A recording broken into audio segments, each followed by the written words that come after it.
عداوت مجھ سے کیوں اتنی، میں تو قرآن کا داعی ہوں، رسول اللہ کا وارث، صحابہ کا سپاہی ہوں، مجھے ہے کفر سے نفرت، میں تو حق کا فدائی ہوں، زمانے کے ہر ایک ظالم ہر جابر سے لڑتا ہوں، مجھے جو حکم ربی ہے وہی میں کام کرتا ہوں۔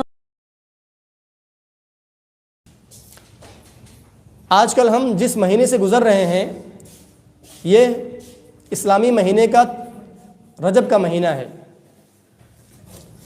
رجب کا مہینہ کئی ناحیوں سے افضل مانا جاتا ہے۔ اللہ نے قرآن کریم میں ارشاد فرمایا، ان عدت الشہور عند اللہ 12 شہرا فی کتاب اللہ یوم خلق السماوات والارض، کہ جو مہینوں کی گنتی ہے اللہ کے یہاں وہ کتنی ہے؟ 12 ہے۔ ٹوٹل مہینے کتنے ہیں؟ 12 مہینے ہیں۔ یہ کب ہے؟ اس وقت سے ہیں جب سے اللہ نے آسمان و زمین کو پیدا کیا ہے، اس وقت سے مہینے 12 ہی ہیں اور اب تک 12 ہیں۔ آپ کسی بھی اس میں دیکھیں، قمری مہینے ہو گئے محرم، صفر، ربیع الاول، اس کے علاوہ انگریزی مہینے ہو گئے جنوری، فروری، اس کے علاوہ ہندی کے مہینے چیت، بیساکھ، جیڑ، اساڑھ، آپ جانتے ہی ہوں گے۔ جتنے بھی مہینے ہیں سب میں 12 ہی ہیں۔ تو اللہ نے فرمایا کہ جو مہینوں کی گنتی ہے وہ 12 ہے اللہ کی کتاب میں۔ کب سے؟ اس وقت سے جب سے اللہ نے آسمان و زمین کو پیدا فرمایا ہے۔ آگے اللہ نے فرمایا منہا اربعۃ حرم، ان مہینوں میں سے 4 مہینے ایسے ہیں جو حرمت والے ہیں، جو احترام والے ہیں، جن کی ہمیں پامالی نہیں کرنی ہے، ان کا احترام کرنا ہے۔ اللہ نے فرمایا کہ یہی سیدھا دین ہے، فلا تظلموا فیہن انفسکم، تو اے مسلمانوں، اے انسانوں، تم ان مہینوں میں اپنے آپ پر ظلم مت کرو۔ آپ کو بتا دوں کہ جو 4 مہینے ہیں، یہ 4 مہینے ان 12 مہینوں میں سے 3 مہینے لگاتار ہیں۔ ایک ذی القعدہ کا مہینہ ہے، ایک ذی الحجہ کا مہینہ ہے۔ جو قمری مہینے دو اخیر یعنی 11واں مہینہ اور 12واں مہینہ، ذی القعدہ اور ذی الحجہ، اور پہلا مہینہ ہے محرم کا۔ اس طرح 3 لگاتار ہو گئے، ذی القعدہ، ذی الحجہ اور محرم۔ اور جو چوتھا مہینہ ہے وہ یہ رجب کا مہینہ ہے، جس کی آج 13 تاریخ ہے۔ رجب کی آج 13 تاریخ ہے۔ جی، یہ 4 مہینے کیا ہیں؟ حرمت والے مہینے ہیں۔ حرمت والے مہینوں کا مطلب یہ ہے کہ ہم ان مہینوں میں گناہوں سے زیادہ بچیں، ان مہینوں میں ہم اچھے کاموں کو زیادہ کریں دوسرے مہینوں کے مقابل۔ آپ کو پتہ اللہ نے بعض اوقات کو بعض اوقات پر فضیلت دی ہے۔ دنوں میں جمعہ کے دن کو فضیلت دی ہے، مہینوں میں رمضان کے مہینے کو، نبیوں میں، رسولوں میں، پیارے نبی کریم صلی اللہ علیہ وسلم کو، کتابوں میں قرآن کریم کو، شہروں میں اور جگہوں میں مکہ اور مدینہ کو۔ اس طرح اللہ نے بعض چیزوں کو بعض چیزوں پر فضیلت دی ہے۔ اسی طرح اللہ نے مہینوں میں بھی کچھ مہینوں کو حرمت والا مہینہ بنایا ہے۔ حرمت والے کا مطلب یہ ہے کہ ہم ان مہینوں میں گناہوں سے دور رہنے کی کوشش کریں۔ ان مہینوں میں ایک چھوٹا سا بھی گناہ کا عذاب یا گناہ بڑا ہو سکتا ہے، اور ایک چھوٹی سی نیکی کا جو ثواب ہے وہ آپ کو زیادہ مل سکتا ہے۔ تو یہ فائدہ ان مہینوں کا۔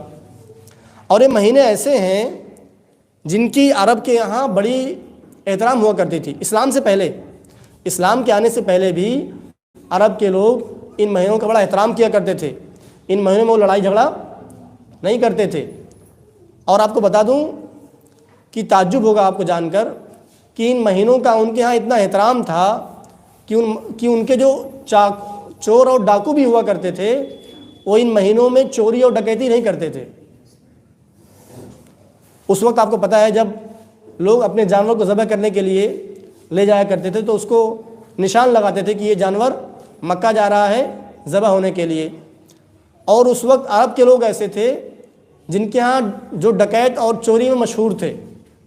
عرب کے لوگ اسلام آنے سے پہلے بالکل چوری اور ڈکیتی اور خون خرابے میں ان کا اپنا ایک نام تھا، لیکن وہ لوگ بھی ان مہینوں کا اتنا احترام کرتے تھے کہ ان ذبح ہونے والے جانوروں کو لوٹتے نہیں تھے. اگر کوئی تو ان مہینوں کا مقصد کیا تھا؟ ان مہینوں کا مقصد یہ تھا کہ لوگ حج کرنے کے لیے جائیں تو ان کو امن و امان مل جائے، لوگ سکون سے جائیں، ان کا مال لٹے نہ، ان کو نقصان بھی نہ ہو.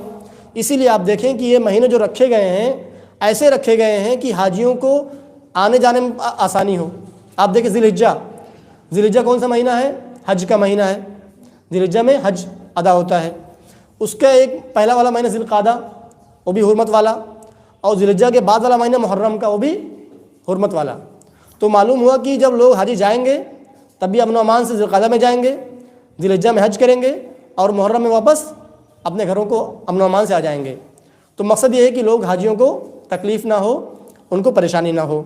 اور اسی طرح جو رجب کا مہینہ ہے اس میں عمرے وغیرہ کے لیے لوگ جایا کرتے تھے، اس لیے اس مہینوں کو بھی حرمت والا قرار دیا گیا. محترم حضرات، ماہ رجب چند چیزوں کی وجہ سے بڑا مشہور ہے. اس مہینے میں بہت سی بدعات و خرافات ہمارے معاشرے اور سماج میں رائج ہیں. در حقیقت اس کے مہینے کے بارے میں لوگوں کے دو نظریے ہیں. ایک قسم کے لوگ وہ ہیں جو اس مہینے کو بڑا منحوس سمجھتے ہیں. وہ سمجھتے ہیں کہ یہ مہینہ ایسا ہے جس میں شادی بیاہ نہیں کرنی چاہیے، اس مہینے میں کوئی پروگرام اور کوئی اس طرح کی چیزیں نہیں ہونی چاہیے، عقیقے وغیرہ نہیں کرنا چاہیے، اور بھی کچھ. تو منحوس سمجھتے ہیں اس مہینے کو بہت ساری چیزوں کی وجہ سے. اور دوسرے قسم کے لوگ وہ ہیں جو اس مہینے کو بڑا افضل سمجھتے ہیں. اس مہینے میں ایسے رسم و رواج اور بدعات کو انہوں نے رائج کر دیا ہے جن کا اسلام میں، جن کا دین میں کوئی ثبوت ہی نہیں ہے. تو دونوں نظریے خطرناک ہیں. نہ تو یہ مہینہ منحوس ہے اور نہ ہی یہ مہینہ بہت ہی افضل ہے. اس مہینے کی صرف ایک فضیلت بیان کی جاتی ہے، اور جو قرآن سے ثابت ہے وہ یہ ہے کہ یہ مہینہ حرمت والا مہینہ ہے، اور اس کے علاوہ رجب کے مہینے کی کوئی فضیلت نہیں ہے. رجب کا مہینہ حرمت والا مہینہ ہے، چاروں مہینوں میں سے ایک ہے، اس کے علاوہ کوئی اور فضیلت نہیں ہے. لیکن اس کے متعلق بہت سی ضعیف اور موضوع حدیثیں، گڑھی ہوئی باتیں لوگ بیان کرتے ہیں اور لوگ سنتے ہیں. ایک دعا بڑی مشہور پڑھی جاتی ہے رجب کے مہینے میں. وہ دعا ہے اللہم بارک لنا فی رجب و شعبان و بلغنا رمضان. اس کا مطلب یہ ہوتا ہے اللہ رب العالمین تو ہمیں رجب کے مہینے میں برکت دے، شعبان کے مہینے میں بھی برکت دے، اور ہمیں رمضان تک پہنچا دے. آپ جانتے ہیں رمضان کب ہوتا ہے؟ رجب، شعبان، رمضان. تو دعا یہ ہے کہ ہمیں رجب میں برکت دے، آنے والے مہینے شعبان میں برکت دے، اور ہمیں رمضان تک پہنچا دے. لیکن معلوم ہونا چاہیے یہ دعا گڑھی ہوئی دعا ہے. یہ دعا نبی کریم صلی اللہ علیہ وسلم سے ثابت نہیں ہے. اس لیے ہمیں اس طرح کی دعاؤں سے بچنا چاہیے. انہی دعاؤں کو پڑھنا چاہیے جو مسنون دعائیں ہیں، جو سنت سے ثابت ہیں، حدیث سے ثابت ہیں. اسی طرح ایک بدعت اور رائج ہے اس مہینے میں، جس کو صلاۃ الرغائب کہا جاتا ہے. ایک نماز پڑھی جاتی ہے اس مہینے میں جس نماز کا نام ہے رغائب نام کی. اس نماز کا ایک انوکھا طریقہ ہے، ایک بہت ہی عجیب و غریب طریقہ ہے. وہ طریقہ یہ ہے، یہ نماز پڑھی جاتی ہے رجب کے مہینے کی پہلے جمعرات کو، یعنی جو جمعہ کی رات آتی ہے پہلی والی، اس جمعرات کو رات میں مغرب سے عشاء کے بیچ میں یہ نماز پڑھی جاتی ہے. یہ نماز 12 رکعت والی ہوتی ہے. ہر رکعت میں سورہ فاتحہ پڑھتے ہیں، سورۃ القدر پڑھتے ہیں، اور سورۃ الاخلاص پڑھتے ہیں، اور ان کو 3 بار پڑھتے ہیں. ہر رکعت میں رکعت 2 کر کے 12 رکعت پڑھی جاتی ہے. ہر رکعت میں ان دعاؤں کو، سورتوں کو 3 بار پڑھی جاتی ہے. اور سجدے میں 60 مرتبہ سبوح قدوس رب الملائکۃ والروح پڑھی جاتی ہے. 60 مرتبہ. سجدے سے اٹھنے کے بعد دونوں سجدے کے بیچ میں اللہم اغفر لی وارحمنی جو دعا ہے اس کو بھی 60 مرتبہ پڑھتے ہیں. اسی طرح سجدے میں جانے کے دوبارہ جاتے ہیں، پھر 60 مرتبہ یہ سبوح قدوس پڑھتے ہیں. اس کے بعد جب درود شریف کے لیے بیٹھتے ہیں تشہد میں، اس میں بھی درود شریف کو 60 مرتبہ پڑھتے ہیں. تو یہ نماز ہے جو 12 رکعت کی پڑھی جاتی ہے، جس کو صلاۃ الرغائب کہا جاتا ہے. اس نماز کا بھی قرآن و سنت میں، حدیثوں میں، دین میں کوئی ثبوت نہیں ہے. یہ نماز بھی ایک گڑھی ہوئی نماز ہے، اس کا طریقہ گڑھا ہوا ہے. یہ بھی ایک بدعت ہے جو رجب کے مہینے میں کی جاتی ہے. اور تعجب یہ ہوتا ہے کہ میرے وہ بھائی جو یہ نماز پڑھتے ہیں دونوں سجدوں کے بیچ میں 60 مرتبہ سبوح قدوس پڑھتے ہیں.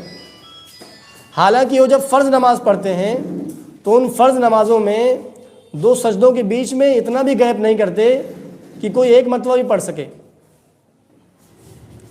ایک سجدے سے اٹھتے ہیں اور صحیح سے بیٹھے بھی نہیں ہوتے ہیں کہ دوسرا سجدہ کر لیتے ہیں, سجدے میں چلے جاتے ہیں. تو افسوس ہوتا ہے کہ یہ نفلی نماز میں تو اتنا اہتمام کرتے ہیں, لیکن فرض نماز میں ان کے یہاں ذرا بھی اہتمام نہیں ہے. اور وہ بیان کرتے ہیں کہ اس نماز کا ثواب اتنا ہے کہ 100 عمرے اور 100 حج کا ثواب مل جائے گا آپ کو. تو یہ نمازیں گڑھی ہوئی ہیں, ہمیں ان سب چیزوں سے دور رہنا چاہیے. اسی طرح ایک موضوع حدیث بھی ہے رجب کے بارے میں. وہ حدیث ہے کہ رجب اللہ کا مہینہ ہے اور شعبان نبی نے کہا کہ میرا مہینہ ہے اور رمضان جو ہے میری امت کا مہینہ ہے. یہ حدیث بھی گڑھی ہوئی ہے اور علماء کرام نے اس کو بھی موضوع اور گڑھی ہوئی قرار دیا ہے.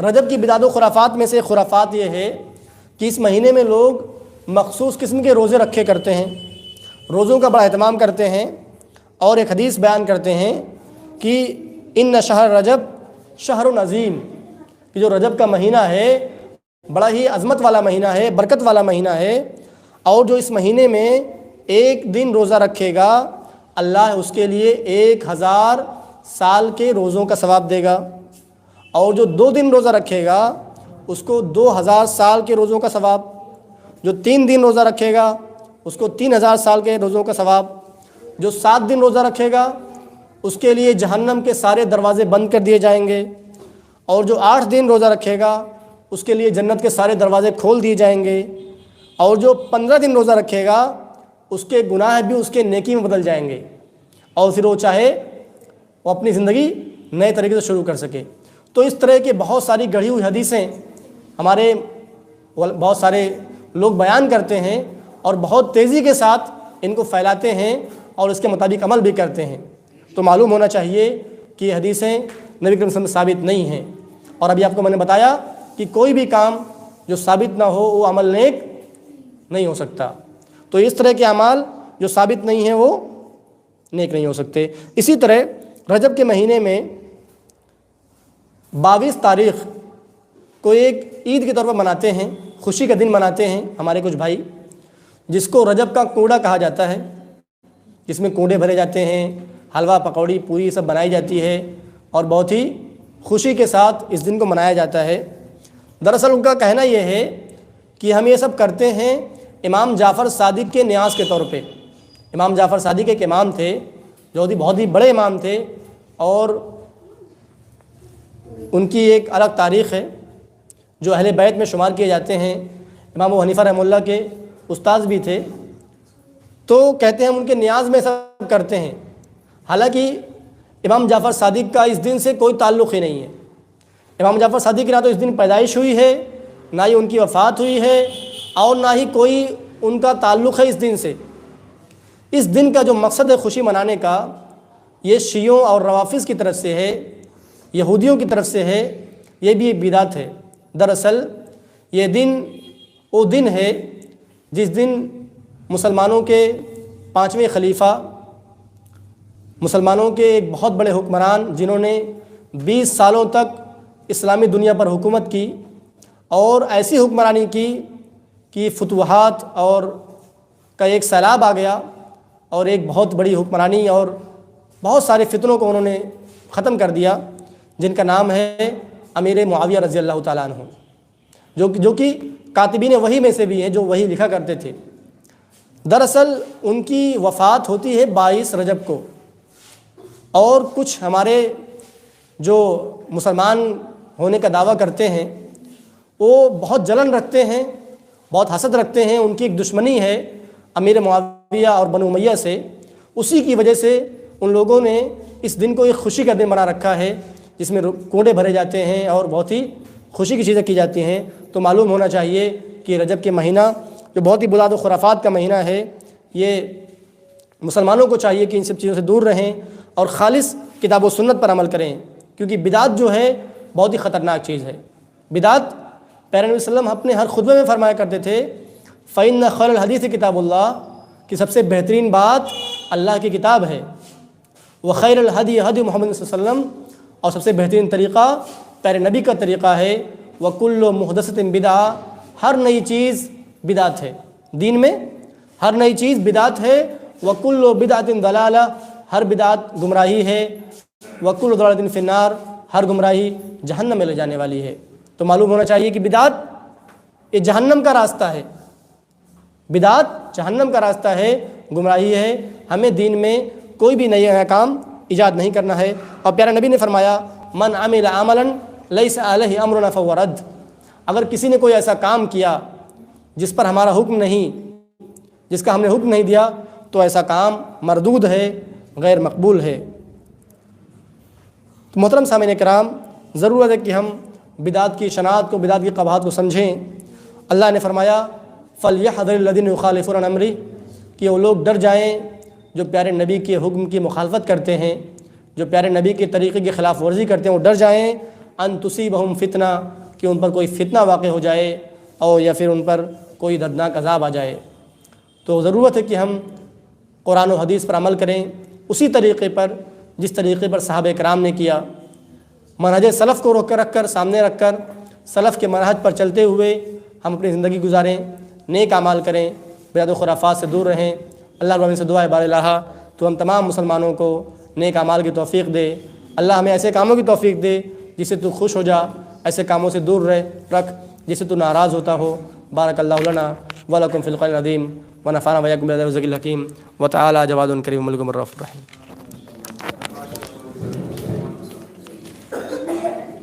السلام علیکم۔